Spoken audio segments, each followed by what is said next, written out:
नमस्कार। राधे राधे सभी लोगों को। स्वागत है आपका आज अगले वीडियो में। उम्मीद है आप सब बेहतर पढ़ रहे होंगे, तैयारी कर रहे होंगे, स्वस्थ होंगे और अच्छे होंगे। तो आज हम क्लास 12th का यूनिट फर्स्ट का दूसरा टॉपिक कवर करेंगे। इससे पहले हम एक क्लास और ले चुके हैं, इनिशिएटिव क्लास, जो पहली क्लास थी, जिसमें हमने functions of management of sports events वो कवर किया था कि कौन कौन से फंक्शंस होते हैं किसी भी स्पोर्ट्स इवेंट को मैनेज करने के लिए। तो आज उससे अगला टॉपिक है various committees and their responsibilities. कौन कौन सी कमेटीज उसमें काम करती हैं किसी भी इवेंट को ऑर्गेनाइज करने में, कंडक्ट कराने में या फिर मैनेज करने में, उनकी responsibilities and their responsibilities pre, during and post event. मतलब जब हमने इवेंट शुरू किया है उससे पहले कौन कौन सी कमेटीज हैं जो काम करेंगी, उनकी कौन कौन सी रेस्पॉन्सिबिलिटीज हैं, इवेंट जब कंडक्ट हो रहा है उस वक्त कौन कौन सी कमेटीज हैं और उनकी क्या क्या रेस्पॉन्सिबिलिटीज हैं, कौन सी कमेटी क्या काम करेगी इवेंट के दौरान, और इवेंट जब हम कंडक्ट करा लेंगे सक्सेसफुली उसके बाद कौन कौन सी कमेटीज होती हैं और उनकी क्या क्या रेस्पॉन्सिबिलिटीज होती हैं। आज हम इसको देखेंगे। तो हम शुरुआत यहां से करेंगे कि प्री टूर्नामेंट कमेटीज कौन कौन सी होती हैं। टूर्नामेंट कंडक्ट कराने से पहले कौन कौन सी कमेटीज का रोल होता है।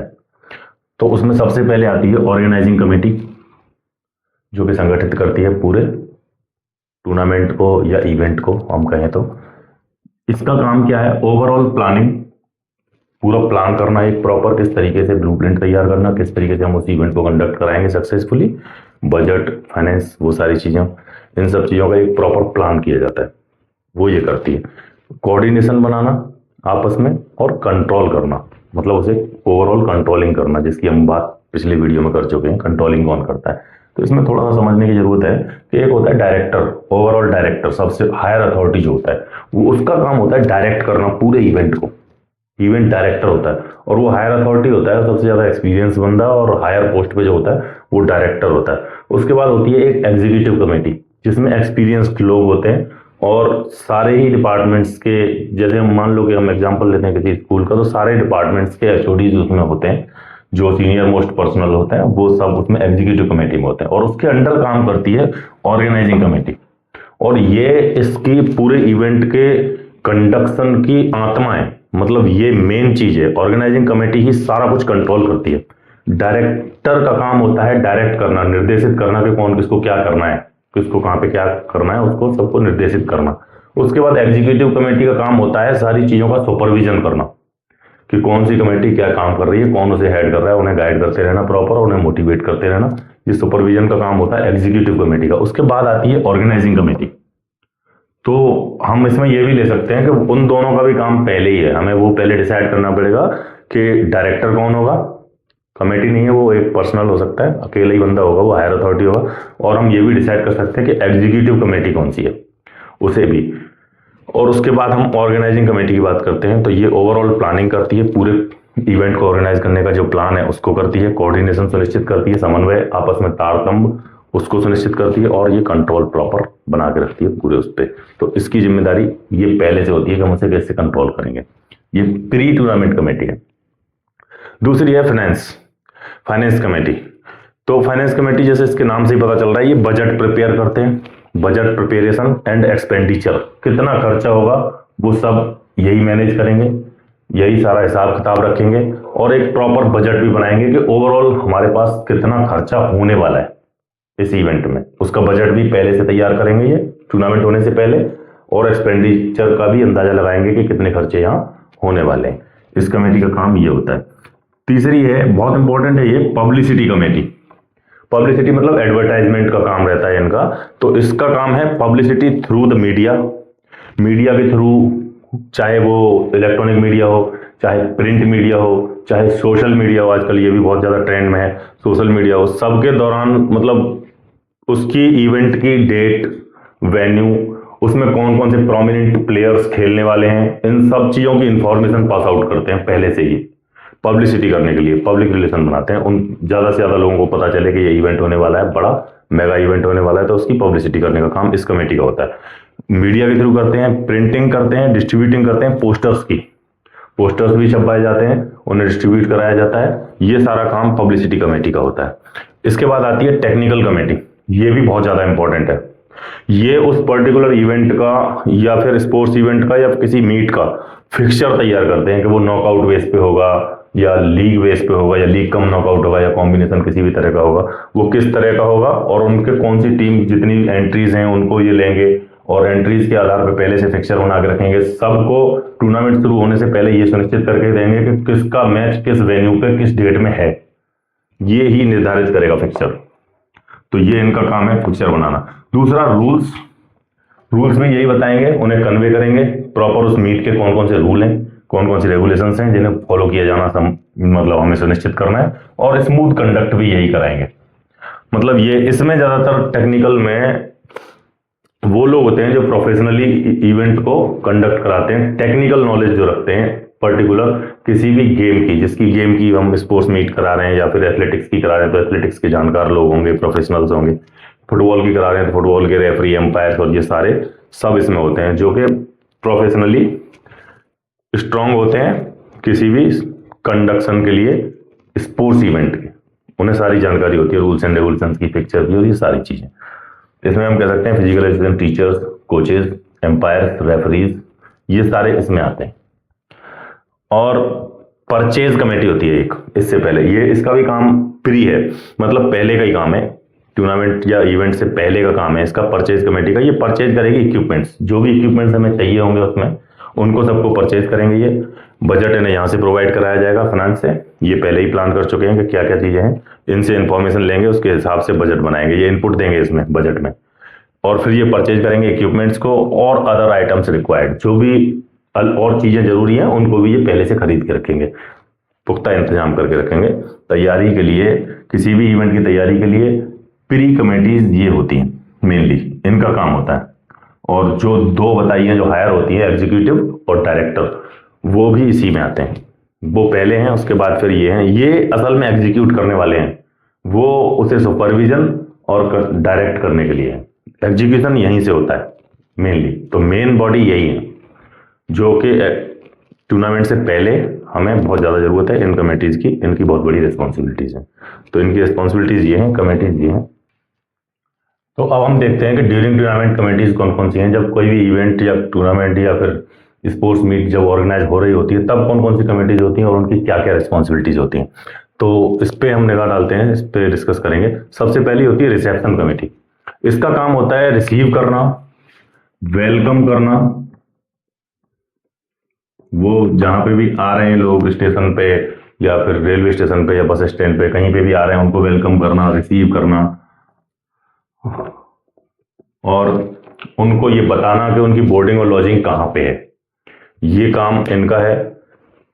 ये लोग वहां जाएंगे, उन्हें रिसीव करेंगे, उन्हें वेलकम स्वागत करेंगे उनका, और उन्हें बताएंगे कि आपके रहने खाने की व्यवस्था कहाँ पे है, और उन्हें वहां पहुंचाना सुनिश्चित करेंगे ट्रांसपोर्टेशन कमेटी के साथ मिलके।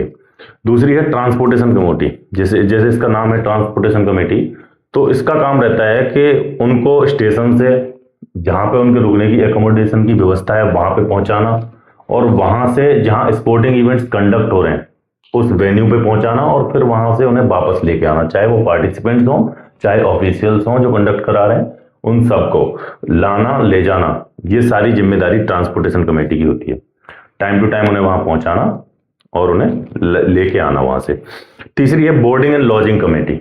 ये भोजन व्यवस्था और ठहरने की व्यवस्था इसको सुनिश्चित करती है कि वो कहाँ रुक रहे हैं, उनके लिए वहां पे मील प्रॉपर मिल रहा है कि नहीं मिल रहा है, किस तरीके से उन्हें प्रोवाइड कराना है टाइमली, और उनकी लॉजिंग, उनके रुकने की व्यवस्था कहाँ करनी है, कहाँ पे वो ठहरेंगे, किस जगह रुकेंगे during the days of the particular event, कौन ऑफिशियल्स हैं या पार्टिसिपेंट्स हैं, उनके सबके रुकने खाने की व्यवस्था, भोजन और रहने की ठहरने की व्यवस्था, ये बोर्डिंग एंड लॉजिंग कमेटी देखती है। और ट्रांसपोर्ट के साथ ये तीनों ही कमेटियां एक साथ काम करती हैं। ये रिसीव करते हैं, ये इन्हें दे देते हैं, ये ट्रांसपोर्ट करते हैं और ये फिर व्यवस्था करते हैं इनकी। ठीक, सारे ही जुड़े होते हैं। अब बात आती है, यहां तक पहुंच गए, आ गए एथलीट, हमारे पास एथलीट आ गए, ऑफिशियल आ गए, सब कुछ आ गया, लोग वहां आ गए जिनको आना था। अब आ गए, इवेंट शुरू हो गया, कंडक्ट हो रहा है, स्पोर्ट्स मीट कोई भी हो रही है। अब यहाँ एक बहुत इंपॉर्टेंट कमेटी आती है मेडिकल। इसको फर्स्ट एड का काम रहता है इसका। सबसे ज्यादा मेन काम इसका है। इसमें डॉक्टर्स होते हैं प्रोफेशनल और नर्स होती हैं। इसमें इनका काम रहता है कि अगर कोई भी इंजरी हो रही है किसी को भी, तो उसे on spot first aid provide कराना एज पॉसिबल। और अगर कोई फर्दर रिक्वायरमेंट है किसी भी मेडिकल असिस्टेंस की अपर लेवल पे, तो एज सून एज पॉसिबल उसे नियर बाई किसी भी हॉस्पिटल में पहुंचाना या फिर किसी भी मेडिकल असिस्टेंस को जल्दी से जल्दी उसे उपलब्ध कराना, ताकि कोई भी कैजुअलिटी या फिर कोई भी दिक्कत आगे फर्दर ना हो पाए, ये सुनिश्चित करना। ऑन स्पॉट फर्स्ट एड देना और इन्हें मेडिकल असिस्टेंस फर्दर के लिए भी रेफर करने का काम इनका होता है, लाने ले जाने का, इन्हें भेजने का। इसमें नर्सेज, डॉक्टर्स और एम्बुलेंस वगैरह ये सारी चीजें इसमें होती हैं। मेडिकल डिपार्टमेंट का ये कमेटी होती है।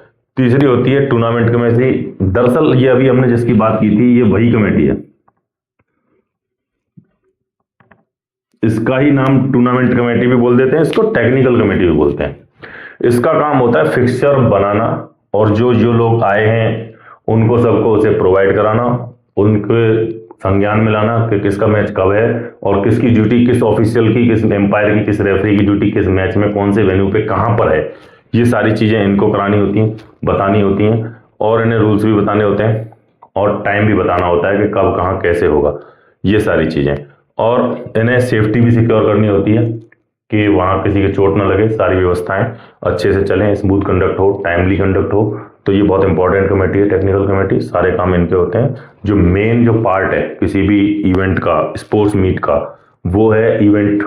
जैसे मान लो कि अगर फुटबॉल की स्पोर्ट्स मीट हो रही है, तो फुटबॉल में फुटबॉल का मैच कंडक्ट जब हो रहा है, तो स्कोरर्स हैं, ऑफिशियल्स हैं, रेफरीज हैं, एम्पायर्स हैं, टाइम कीपर्स हैं और प्लेयर्स हैं, टीम्स जो भी आ रही हैं वो हैं, उनके कोचेज हैं, मैनेजर हैं, उन सब के साथ कोऑर्डिनेशन बना के सही तरीके से उस मैच को या उस पर्टिकुलर प्लेस पे जो इवेंट हो रहा है उसको कंडक्ट कराने का काम इनका रहता है, टूर्नामेंट कमेटी का और टेक्निकल कमेटी का। ये एक ही बात है, टेक्निकल कमेटी बोल दो चाहे इसे टूर्नामेंट कमेटी बोल दो। अब दूसरी आती है सेरेमनीज एंड अवार्ड कमेटी। इसका काम होता है प्रोग्राम की ओपनिंग सेरेमनी कंडक्ट कराना, उसकी क्लोजिंग सेरेमनी कंडक्ट कराना और बीच में जो विनर्स होते हैं टीम या प्लेयर्स, उनको अवार्ड प्रोवाइड कराना, अवार्ड सेरेमनी कराना। तो ये सेरेमनी भी कंडक्ट कराते हैं, ओपनिंग सेरेमनी, क्लोजिंग सेरेमनी, ये सारी। और जो अवार्ड सेरेमनी बीच में चलती है ड्यूरिंग कंपटीशन, उसे भी ये कंडक्ट कराते हैं, उसकी भी रिस्पॉन्सिबिलिटी इन्हीं की होती है। और डेकोरेशन की भी रिस्पॉन्सिबिलिटी इन्हीं की होती है कि उन्हें बहुत भव्य तरीके से हम किसी का शुभारंभ करें इवेंट का और भव्य तरीके से उसकी क्लोजिंग करें। और हमारे जो बीच में इवेंट्स के दौरान जो विनर्स आते रहते हैं हम उन्हें मेडल्स पहनाते हैं और विक्ट्री स्टैंड पे खड़ा करके मेडल पहनाना, सर्टिफिकेट प्रोवाइड कराना, ये सारी चीजें इनकी हैं। और इतना ही नहीं, एक और काम है इनका कि ये उनको सर्टिफिकेट प्रोवाइड कराएंगे, मेडल प्रोवाइड कराएंगे और ये भी यही तय करेंगे कि किस समय किस अवार्ड सेरेमनी में किसको बुलाना है, जो उन्हें पहनाएगा या देगा, जो फैसिलिटेट करेगा, उनको भी इनवाइट करने का काम भी इन्हीं का रहता है। सेरेमनीज में, अवार्ड सेरेमनीज में या क्लोजिंग में या ओपनिंग सेरेमनी में, उन सबको अरेंज करने का काम इन्हीं का रहता है। सेरेमनीज एंड अवार्ड कमेटीज को बोल देते हैं अवार्ड कमेटी। ठीक है, कमेटी मैंने नहीं लिखा है कि वो अंडरस्टूड है। अब 7वें नंबर पे आती है रिफ्रेशमेंट कमेटी।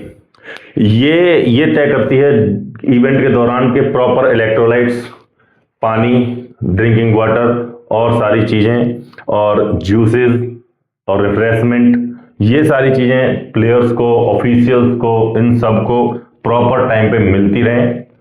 इस बात को ये सुनिश्चित करते हैं। ये अल्पाहार की समिति बोली जाती है कि अल्पाहार और जलपान समिति इसको बोलते हैं। ये सारी चीजों को ये मैनेज करते हैं कि किसको कहाँ ऑन स्पॉट ग्राउंड्स पे इलेक्ट्रोलाइट्स पहुंचाना, एनर्जी ड्रिंक्स देना और ये सारी चीजें जो रिफ्रेशमेंट के तौर पे दिया जाना जरूरी है, जैसे एनर्जी के लिए चॉकलेट्स और केला, ये काफी सारी चीजें यूज होती हैं। तो इन सब का प्रबंध ये करते हैं।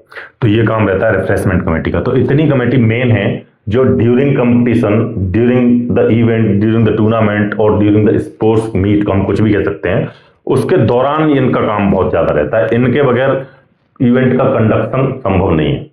मतलब ये इनकी बहुत बड़ी रिस्पॉन्सिबिलिटी है सबकी, ये ही मिलके इवेंट को सक्सेसफुल बनाते हैं। वो पहले वाले इवेंट को किस तरह सक्सेस बनाना है, प्री वाले ये प्लान करते हैं, उस प्लान का एग्जीक्यूशन ये करते हैं। तो जो असल में प्लान को फॉलो करने वाले, इम्प्लीमेंटेशन करने वाले, वो ये लोग होते हैं, ये सारी कमेटीज होती हैं। तो इसलिए ये सबसे ज्यादा इंपॉर्टेंट पार्ट है किसी भी स्पोर्ट्स इवेंट के कंडक्शन में। तो अब हम यहाँ बात करेंगे पोस्ट टूर्नामेंट कमेटीज की, कि जब टूर्नामेंट कंडक्ट हो जाता है अच्छे से, सक्सेसफुली हम उसे कंप्लीट कर देते हैं, उसके बाद कौन कौन सी कमेटीज का रोल रहता है। दरअसल यहाँ एक समझने वाली बात है कि कुछ कमेटी ऐसी होती हैं जो कि टूर्नामेंट शुरू होने से पहले भी, टूर्नामेंट के जब कंडक्ट हो रहा होता है तब भी, और उसके बाद भी, तीनों में उनका रोल रहता है। और उनका रोल रहता है, उसको एक कंबाइंड कमेटी बोलते हैं। दरअसल उसकी सब कमेटीज होती हैं जिनका तीनों में रोल होता है। जो कंबाइंड कमेटी है जिसका तीनों में रोल रहता है, उसको ऑर्गेनाइजिंग कमेटी बोलते हैं। जैसा कि मैंने अभी थोड़ी देर पहले बताया था कि डायरेक्टर, उसके नीचे एग्जीक्यूटिव कमेटी, उसके नीचे ऑर्गेनाइजिंग कमेटी। अब ऑर्गेनाइजिंग कमेटी की जो सब कमेटीज होती हैं, उनमें से बहुत सारी ऐसी होती हैं जो तीनों ही बार काम आएंगी, इस टूर्नामेंट के पहले भी, टूर्नामेंट के दौरान भी और उसके बाद भी। तो ये उम्मीद है कि आप अपने आप अरेंज कर लेंगे कि किसको कहाँ लिखना है, 2 बार लिखना है, प्री में, पोस्ट में और ड्यूरिंग में, उनके काम के आधार पर कौन सी कमेटी क्या काम करती है। तो जाहिर सी बात है, ऑब्वियस है कि हमें खुद ही पता चल जाएगा कि वो अभी भी काम करेगी या नहीं करेगी, अगर उनके काम क्लियर हो जाए हमारे दिमाग में कि हाँ ये काम रहता है इस कमेटी का। तो सबसे पहले रहती है टेक्निकल कमेटी, जो कि शुरुआत में भी थी, बाद में भी है, और वो ड्यूरिंग भी थी और अभी भी है। तो इसका काम रहता है रिजल्ट्स प्रिपेयर करना उस टूर्नामेंट के, जो भी रिजल्ट्स हैं वो, रैंकिंग, किस खिलाड़ी को आफ्टर द टूर्नामेंट या आफ्टर द मीट किस खिलाड़ी को क्या रैंक दी जा रही है, वो ये निर्धारित करेंगे। चैंपियनशिप, जैसे एथलेटिक मीट है तो किसको ओवरऑल चैंपियनशिप दी गई गर्ल्स में, किसको दी गई बॉयज में, और ओवरऑल कम चैंपियन अगर हम इंट्रामुरल्स करा रहे हैं किसी भी उसमें, स्कूल में या कॉलेज में, तो हम ये निर्धारित करेंगे कि कौन सा हॉल या कौन सा सदन हमारा चैंपियन रहा, बॉयज में कौन सा, गर्ल्स में किस कैटेगरी में कौन चैंपियनशिप जीता, ये भी ये निर्धारित करेंगे। और रिकॉर्ड्स भी मेंटेन करेंगे, सारे रिकॉर्ड और फाइल ये सारे मेंटेन करेंगे, किसने क्या रिकॉर्ड किया, किसकी क्या परफॉर्मेंस थी, उन सारे रिकॉर्ड्स को भी ये मेंटेन करेंगे। ये सारे काम टूर्नामेंट के बाद के हैं। जब टूर्नामेंट कंडक्ट हो जाएगा तभी रिजल्ट बनेंगे, तभी रैंकिंग निर्धारित होंगी, तभी चैंपियनशिप स्कोर के आधार पे, किसका स्कोर ज्यादा है उसके आधार पे, और तभी हम रिकॉर्ड सारे अरेंज कर पाएंगे। तो ये सारा काम पोस्ट टूर्नामेंट कमेटीज में टेक्निकल कमेटी का रहता है, वही जो सबसे ज्यादा इंपॉर्टेंट कमेटी है। दूसरा है अवार्ड एंड प्राइज कमेटी, जो वहां पे भी थी, ड्यूरिंग में भी थी, यहाँ भी है। तो इसका काम रहता है मेडल्स प्रोवाइड कराना, ट्रॉफी प्रोवाइड कराना, चैंपियनशिप वगैरह की ट्रॉफी प्रोवाइड कराना, और सर्टिफिकेट्स प्रोवाइड कराना, जिनके भी रह गए, जिनकी सेरेमनी ड्यूरिंग द कंपटीशन नहीं हुई है और जो बाद में हो रही है उनके। दरअसल जो प्राइज सेरेमनी है वो ड्यूरिंग कंपटीशन भी चलती है और बाद में भी होती है। ड्यूरिंग कंपटीशन इसलिए चलती है कि एक साथ अगर प्राइज सेरेमनी किसी भी बड़ी मीट की अगर हम करेंगे तो पूरा लगभग आधा दिन उसके लिए चाहिए, मेडल्स पहनाने के लिए और प्राइज देने के लिए पूरा आधा दिन चाहिए, तो वो बहुत ज़्यादा बोर्डम हो जाता है उसमें। इसलिए ज़्यादातर मैनेजमेंट जो स्पोर्ट्स इवेंट कंडक्ट कराते हैं उनका यही स्ट्रेटजी रहती है कि ड्यूरिंग इवेंट ही जिनको प्राइज दिया जा सकता है उनको वहीं दे दिया जाए। पोडियम वहाँ लगा रहता है, विक्ट्री स्टैंड लगा रहता है, उस पर ऑन स्पॉट देते रहते हैं और उन्हें बुलाते रहते हैं, जो गेस्ट होते हैं, चीफ गेस्ट जो प्राइज सेरेमनी के, उन्हें बुलाते रहते हैं और ये प्रोवाइड कराते रहते हैं। ये इनका काम रहता है, सर्टिफिकेट्स प्रोवाइड कराना। और मोमेंटोज, जो गेस्ट्स आते हैं, चीफ गेस्ट आते हैं ओपनिंग सेरेमनी में, या फिर ओपनिंग वालों को भी यही देते हैं, क्लोजिंग सेरेमनी जब होती है तो उसमें भी मोमेंटोज जो चीफ गेस्ट को देने होते हैं वो भी यही देते हैं, उनका काम ये भी है। पब्लिसिटी और मीडिया, पब्लिसिटी कमेटी जो है, जो मीडिया कमेटी भी बोल देते हैं इसको, इसका काम रहता है inform media regarding results and success of event. Media को ये इंफॉर्मेशन देना कि हमारे पर्टिकुलर इवेंट की या फिर पर्टिकुलर मीट के क्या रिजल्ट्स रहे, कौन कौन किस उसमें कैटेगरी में विजेता रहा, कौन कौन सी टीमें जीती या फिर कौन कौन से इंडिविजुअल्स जीते किस किस इवेंट में, वो सारे इंफॉर्मेशन मीडिया को पहुंचाना ताकि वो जनसाधारण तक पहुंच सके। और दूसरा, कितना हमारा इवेंट सक्सेस रहा ये इन्फॉर्म करना, ये काम रहता है पब्लिसिटी और मीडिया कमेटी का। दूसरा है फाइनेंस कमेटी। फाइनेंस कमेटी का यहाँ काम रहता है सिक्योरिटी रिफंड, जो भी टीम से या एंट्रीज के थ्रू जो आया था उसको वापस करना, जो हमने सिक्योरिटी अमाउंट जमा किया था उसको वापस करना टूर्नामेंट के बाद, और एक्सपेंडिचर रिपोर्ट तैयार करना कि इस ओवरऑल टूर्नामेंट के ऑर्गेनाइजेशन में या फिर उसमें मैनेजमेंट में हमें कितना खर्चा हुआ है, किस किस चीज में क्या क्या खर्चा हुआ है उसकी रिपोर्ट तैयार करना, एक्सपेंडिचर रिपोर्ट तैयार करना, और पेमेंट देना ऑफिशियल्स को, जो ऑफिशियल्स आते हैं उनको उनका मेहनताना या फिर मानदेय देना, उसे प्रोवाइड कराना। जो ऑफिशियल्स होते हैं जैसे एम्पायर्स हैं, रेफरीज हैं, लाइन कीपर्स हैं, टाइम कीपर्स हैं, लाइन जजेस हैं, ये बहुत सारे ऑफिशियल्स होते हैं। मतलब जितनी भी टीम लगी होती है, जो बाहर से हमने अरेंज किए होते हैं प्रोफेशनल्स, उनको उनका पेमेंट देना, ये भी इसी का काम है। जब टूर्नामेंट कंडक्ट हो जाएगा पूरा तो उसके बाद ये पेमेंट भी उन्हीं को करेंगे। और एग्जीक्यूटिव एंड ऑर्गेनाइजिंग कमेटी, ये दोनों मिलके, एग्जीक्यूटिव कमेटी और ऑर्गेनाइजिंग कमेटी, डायरेक्टर का काम है निर्देशन, इस चीज को भी निर्देशित करेगा। वो खुद करता नहीं है, हायर अथॉरिटी होता है, लेकिन ये दोनों का काम रहता है ऑर्गेनाइजिंग कमेटी का। ऑर्गेनाइजिंग कमेटी की जो सब कमेटीज हैं उनके भी हेड्स इसमें आएंगे, और ऑर्गेनाइजिंग कमेटी के जो भी मेंबर होंगे वो भी आएंगे, और एग्जीक्यूटिव कमेटी के जितने भी मेंबर होंगे वो सब मिलके असेस करते हैं, असेसमेंट ऑफ सक्सेस, कि हमारा इवेंट जो हमने ऑर्गेनाइज कराया वो किस हद तक, किस लेवल तक सक्सेस रहा, इसका इवेल्यूशन करते हैं। वो एक मूल्यांकन करते हैं कि हम कितने सक्सेस रहे, और फीडबैक भी लेते हैं। फीडबैक लेते हैं और फ्यूचर प्लानिंग के लिए